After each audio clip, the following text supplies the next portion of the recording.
মুসলমান নবীর উম্মত, পরবর্তী আয়াতের মধ্যে আল্লাহ রাব্বুল আলামিন আমাকে আপনাকে মেসেজ দিচ্ছেন, হে মুমিন মুসলমান তোমরা ভালো করে শুনবা। যদি তুমি দুনিয়ার মধ্যে থেকে গুনাহের কাজ করে আসো, ফুজ্জার নামক নামটা নিয়ে তুমি কবরে আসো, তুমি জেনে রাখবা আল্লাহ তাআলা তোমার জন্য রেখে দিয়েছেন জান্নাত জাহান্নাম। কথা বলেন ঠিক কিনা? তো আমরা জান্নাতে যেতে চাই না, জাহান্নামে যেতে চাই? একটু হাত উঠে দেখেন মালিককে, জান্নাতে না জাহান্নামে? আমরা সকলে জান্নাতে যেতে চাই তো ইনশাআল্লাহ। তো এই জান্নাতে যে যাব, জান্নাতে কারা যাবে? সহিহ মুসলিম শরীফের হাদিস 473 নম্বর হাদিস। নবীজি সাল্লাল্লাহু আলাইহি ওয়াসাল্লামের সাহাবী হযরত সাওবান রাদিয়াল্লাহু তাআলা আনহু নবীজির কৃতদাস ছিলেন। কি ছিলেন? কৃতদাস। নবীজি সাল্লাল্লাহু আলাইহি সাল্লামের কাছে তিনি বসে আছেন, হঠাৎ এক ইহুদি আসছেন। আসার পরে নবীজি সাল্লাল্লাহু আলাইহি ওয়াসাল্লামকে জিজ্ঞাসা করছেন। কি জিজ্ঞেস করছেন? বলতেছেন ইয়া মুহাম্মদ, এই বলে ডাক দিয়েছেন, ইয়া মুহাম্মদ বলে ডাক দিয়েছেন। হযরত সাওবান রাদিয়াল্লাহু তাআলা আনহু এই কথাটা তিনি সহ্য করতে পারেননি। ইয়া মুহাম্মদ কেন ডাক দিলা? তুমি ইয়া রাসূলুল্লাহ কেন বললা না? এটা না বলার কারণে তাকে সেখানে ধাক্কা মেরে ফেলে দিয়েছে। নবীর ভালোবাসা কিরকম ছিল? তো জান্নাতে কারা যাবে এই ব্যাপারে হাদিসটা সর্বপ্রথম কারা যাবে? তো আছাড় মারছে, ধাক্কা দিয়ে ফেলে দিয়েছে। জিজ্ঞাসা করছেন ইহুদি কেন যে আমাকে ধাক্কা দিলা, কেন আছাড় মেরে ফেলে দিলা? বলতেছেন বুঝো না, তুমি আমার নবীকে ইয়া মুহাম্মদ আসসালামু আলাইকা ইয়া মুহাম্মদ বলেছো, তুমি ইয়া রাসূলুল্লাহ কেন বললা না? এটা আমি সহ্য করতে পারি নাই, এই জন্যই আমি তোমাকে ধাক্কা মেরে ফেলে দিয়েছি। সুবহানাল্লাহ। নবীর ভালোবাসা। ভালো যদি বাসতে চাও নবীকে বাসো। কথা বলেন ঠিক কি না? নবী বাঁচানে ওয়ালা, নবী তারানে ওয়ালা। ভালো যদি বাসতে চাও নবীকে বাসো। আল্লাহু আকবার।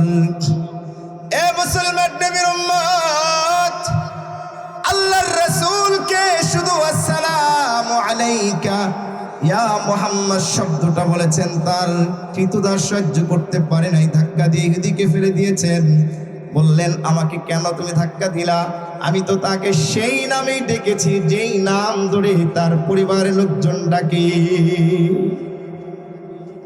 আল্লাহর রাসূল বললেন ইন্না ইসমি মুহাম্মাদুন আল্লাযী সাম্মানি বিহি আহলি, নিশ্চয় আমার নামটা মুহাম্মদ, আমার পরিবার আমার এই নামই রেখেছেন। আল্লাহু আকবার।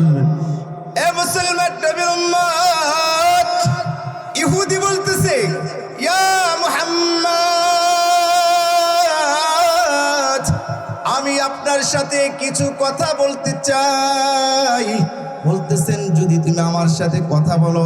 ক্বালা রাসূলুল্লাহ সাল্লাল্লাহু আলাইহি ওয়াসাল্লাম, আল্লাহর হাবিব বলতেছেন আয়ানফাউকা শাইউন ইন হাদাসতুকা, যদি তুমি আমার সাথে কথা বলো তাহলে তোমার উপকারটা কি হবে? কি উপকার হবে?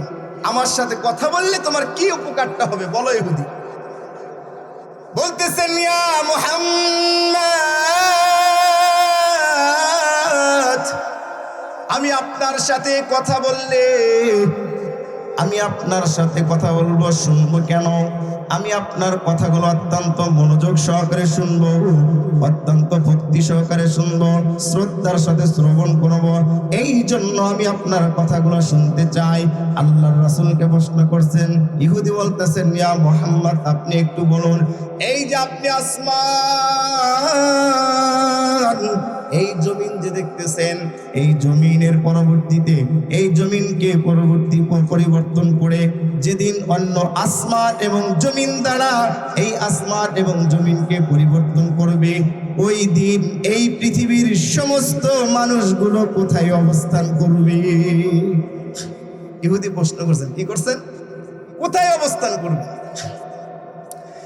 আল্লাহর হাবিব বলতেছেন ক্বালা রাসূলুল্লাহ সাল্লাল্লাহু আলাইহি ওয়াসাল্লাম ফি যুলমাতি দুনাল জিসরি, অন্ধকারের মাঝে, কোথায়? অন্ধকারের মাঝে, অন্ধকারের মাঝে ফুলসিরাতের কাছে। কোথায়? অন্ধকারের মাঝে ফুলসিরাতের কাছে আপনাকে অবস্থান করতে হবে। আল্লাহর হাবিবকে আবার জিজ্ঞেস করলেন, ঠিক আছে বুঝলাম। এবার বললেন, ঠিক আছে, সর্বপ্রথম এই পৃথিবীর মধ্যে কোন সমস্ত লোকেরা জান্নাতে যাবে? আল্লাহর হাবিব